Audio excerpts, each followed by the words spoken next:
Tibet adalah dataran tinggi yang luas dan tinggi, sering disebut atap dunia. Tanah ini terletak tepat di jantung Asia, dikelilingi oleh gunung-gunung tertinggi di bumi. Pegunungan Himalaya yang agung membentuk batas selatannya, menciptakan penghalang alami antara Tibet dan negara tetangganya, India dan Nepal.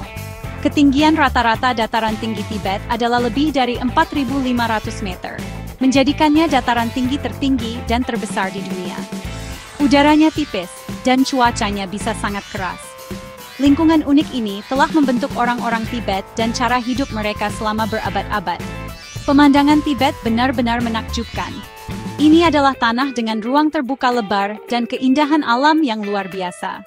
Kalian bisa melihat puncak-puncak bersalju yang menjulang tinggi di bawah langit biru yang cerah. Dan ada padang rumput luas, tempat para nomad menggembalakan kawanan yak dan domba mereka. Danau-danau sebening kristal, yang dianggap sakral, tersebar di seluruh dataran tinggi seperti permata. Sungai-sungai besar di Asia, seperti Brahmaputra, Indus dan Mekong, berhulu di Tibet, menyediakan air bagi jutaan orang di negara lain. Pengaturan geografis ini bukan hanya latar belakang, ini adalah inti dari identitas dan spiritualitas Tibet. Hidup di lingkungan dengan ketinggian seperti itu menghadirkan banyak tantangan. Iklimnya ekstrem, dengan musim dingin yang panjang dan dingin, serta musim panas yang pendek dan sejuk. Musim tanam sangat singkat, yang membuat pertanian sulit. Orang-orang telah beradaptasi dengan kondisi ini selama ribuan tahun, mengembangkan praktik pertanian yang unik, seperti menanam jelai, yang merupakan tanaman yang kuat. Orang-orang Tibet juga telah mengembangkan adaptasi fisik terhadap kadar oksigen yang rendah. Tubuh mereka lebih efisien dalam menggunakan oksigen yang tersedia. Ketahanan ini adalah karakteristik utama orang-orang Tibet, hasil langsung dari tanah air mereka. Isolasi yang diciptakan oleh pegunungan juga memainkan peran penting dalam sejarah Tibet. Selama sebagian besar keberadaannya, Tibet relatif terputus dari seluruh dunia. Ini memungkinkan budaya yang unik dan berbeda untuk berkembang dan tumbuh, salah satu yang sangat terhubung dengan tanah dan lingkungan. Pegunungan dipandang sebagai rumah bagi dewa-dewi, dan danau-danau dianggap sakral. Hubungan spiritual yang mendalam dengan tanah mereka ini adalah bagian fundamental dari apa artinya menjadi orang Tibet. Geografi telah melindungi dan mendefinisikan orang-orang Tibet, membuat kisah mereka tidak terpisahkan dari kisah dataran tinggi itu sendiri. Asal-usul orang Tibet dijelaskan dalam mitos yang indah dan populer. Kisah ini menceritakan tentang seekor monyet yang merupakan manifestasi dari Bodhisattva Welas Asih, Avalokiteshvara. Monyet ini pergi bermeditasi di pegunungan Tibet dan seorang raksasa betina setempat jatuh cinta padanya dan ingin bersamanya. Awalnya monyet itu menolak, tetapi raksasa itu mengancam akan membawa penderitaan besar ke dunia jika dia tidak menikahinya. Jadi, monyet itu setuju dan mereka memiliki 6 anak. Keenam anak ini dikatakan sebagai nenek moyang dari 6 suku utama Tibet. Kisah ini sangat penting bagi orang Tibet, karena menunjukkan kepercayaan mereka bahwa mereka adalah keturunan dari makhluk yang welas asih. Di luar mitos, bukti arkeologi menunjukkan bahwa manusia telah hidup di dataran tinggi Tibet setidaknya selama 21.000 tahun. Penduduk awal adalah pemburu pengumpul nomaden yang beradaptasi dengan lingkungan dataran tinggi yang keras. Seiring waktu, mereka mulai membentuk permukiman kecil dan mengembangkan pertanian. Lembah Yarlung, di bagian selatan Tibet, dianggap sebagai tempat lahir peradaban Tibet. Disinilah raja-raja pertama muncul, dan dinasti Yarlung didirikan, menandai awal dari negara Tibet yang bersatu. Raja-raja awal ini adalah pemimpin yang kuat yang meletakkan fondasi bagi sebuah kerajaan besar. Kerajaan Tibet mencapai jangkauan terbesarnya dari abad ke-7 hingga ke-9. Selama periode ini, Tibet adalah kekuatan besar di Asia Tengah. Kerajaan ini didirikan oleh Raja Besar Songtsen Gampo, yang menyatukan berbagai suku Tibet di bawah pemerintahannya. Dia juga menetapkan Lhasa sebagai ibu kota dan membangun struktur pertama Istana Potala. Tentara Tibet kuat dan ditakuti, memperluas batas-batas kerajaan secara signifikan. Pengaruh Tibet membentang dari Afghanistan modern hingga jauh ke Tiongkok. Ini adalah zaman keemasan kekuatan militer dan pengaruh politik bagi Tibet. Raja Songtsen Gampo juga terkenal karena 2 istrinya yang berasal dari luar negeri, Putri Wencheng dari dinasti Tang Tiongkok dan Putri Brikuti dari Nepal.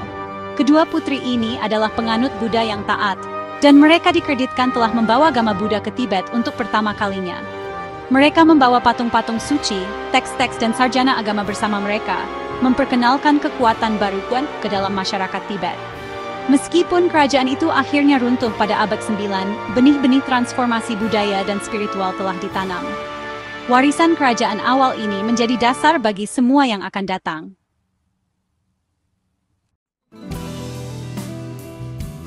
Agama Buddha tidak menjadi agama utama Tibet dalam semalam.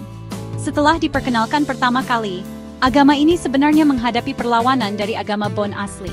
Barulah pada masa pemerintahan Raja Trisong Detsen pada abad ke-8, agama Buddha secara kokoh didirikan.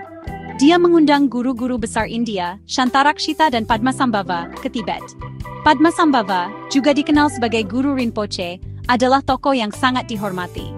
Dia dikatakan telah menggunakan kekuatannya yang besar untuk menaklukkan roh-roh dan iblis-iblis lokal yang memusuhi agama Buddha, dan dia mengikat mereka dengan sumpah untuk melindungi ajaran Buddha atau Dharma. Tindakan ini benar-benar mengintegrasikan agama Buddha dengan kepercayaan lokal. Kedatangan agama Buddha memicu revolusi budaya besar-besaran. Sebuah proyek besar dilakukan untuk menerjemahkan sejumlah besar kitab suci Buddha dari bahasa Sanskerta ke dalam bahasa Tibet. Untuk melakukan ini, sebuah aksara tulisan baru untuk bahasa Tibet diciptakan, berdasarkan model India. Ini adalah pencapaian monumental, tidak hanya melestarikan ajaran Buddha, tetapi juga memberi orang Tibet bahasa tulisan. Aksara baru ini menjadi fondasi bagi semua sastra, sejarah, dan filsafat Tibet. Biara-biara dibangun, dan mereka menjadi pusat pembelajaran dan budaya yang penting, melestarikan pengetahuan selama berabad-abad. Seiring waktu, bentuk Buddhisme yang unik berkembang di Tibet, dikenal sebagai Buddhisme Tibet atau Vajrayana. Tradisi ini menggabungkan ajaran Buddhisme India dengan kepercayaan dan praktik lokal Tibet. Ia memiliki 4 aliran utama, Nyingma, Kagyu, Sakya, dan Gelug. Nyingma, Kagyu, Sakya, Gelug. Setiap aliran memiliki garis keturunan dan ajaran khusus yang berbeda, tetapi semuanya berbagi prinsip-prinsip dasar yang sama. Sosok Dalai Lama, yang merupakan pemimpin spiritual aliran Gelug, menjadi sangat penting. Dalai Lama akhirnya menjadi penguasa politik Tibet, menggabungkan otoritas spiritual dan duniawi dalam satu orang. Budaya religius baru ini membentuk setiap aspek kehidupan Tibet. Seni, musik, dan arsitektur menjadi fokus untuk mengekspresikan tema-tema Buddha. Lukisan tangka yang penuh warna, mandala yang rumit, dan bangunan biara yang megah, semuanya adalah ekspresi dari keyakinan yang mendalam ini. Lukisan tangka yang penuh warna, mandala yang rumit, bangunan biara yang megah. Tujuan hidup bagi banyak orang Tibet menjadi praktik welas asih dan pencarian pencerahan. Komunitas monastik tumbuh menjadi sangat besar dan berpengaruh. Biara-biara bukan hanya tempat untuk praktik keagamaan, mereka juga sekolah, universitas, dan pusat administrasi. Iman Buddha menjadi inti peradaban Tibet. Sejarah Tibet sangat dipengaruhi oleh tetangga-tetangganya yang kuat, terutama Mongol dan Tiongkok. Pada abad ke-13, Tibet berada di bawah pengaruh Kekaisaran Mongol. Para penguasa Mongol menjadi pelindung agama Buddha Tibet, membangun hubungan khusus yang dikenal sebagai pelindung imam dengan para pemimpin aliran Sakya.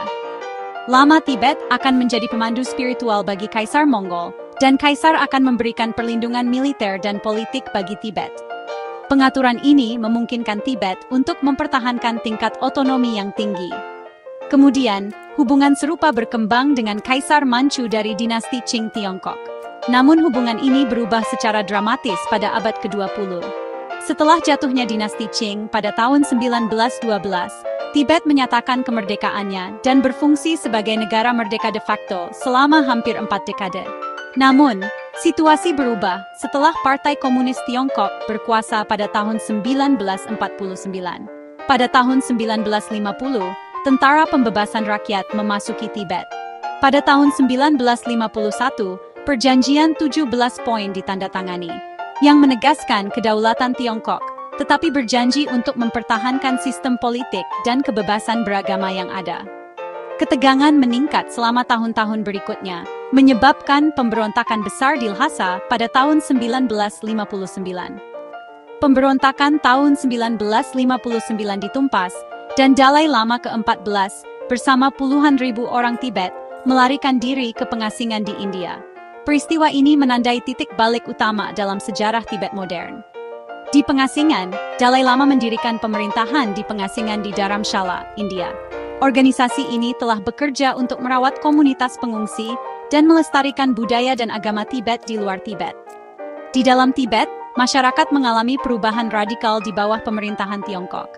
Biara-biara dihancurkan, terutama selama revolusi kebudayaan, dan cara hidup tradisional terganggu. Peristiwa-peristiwa ini memiliki dampak yang mendalam dan abadi pada orang-orang Tibet. Saat ini, budaya Tibet menghadapi tantangan untuk bertahan hidup di dunia yang cepat berubah. Di dalam Tibet, ada upaya kuat untuk mempertahankan bahasa, agama, dan identitas Tibet, meskipun ada tekanan politik dan sosial yang signifikan. Dalam diaspora global, komunitas Tibet bekerja keras untuk mewariskan warisan mereka kepada generasi baru. Biara-biara telah didirikan kembali di India, Nepal, dan Barat, dan Buddhisme Tibet telah mendapatkan pengikut global, menarik minat dari orang-orang di seluruh dunia. Kisah orang-orang Tibet di era modern adalah kisah ketahanan, adaptasi, dan upaya yang gigih untuk menjaga budaya mereka yang unik dan kuno tetap hidup.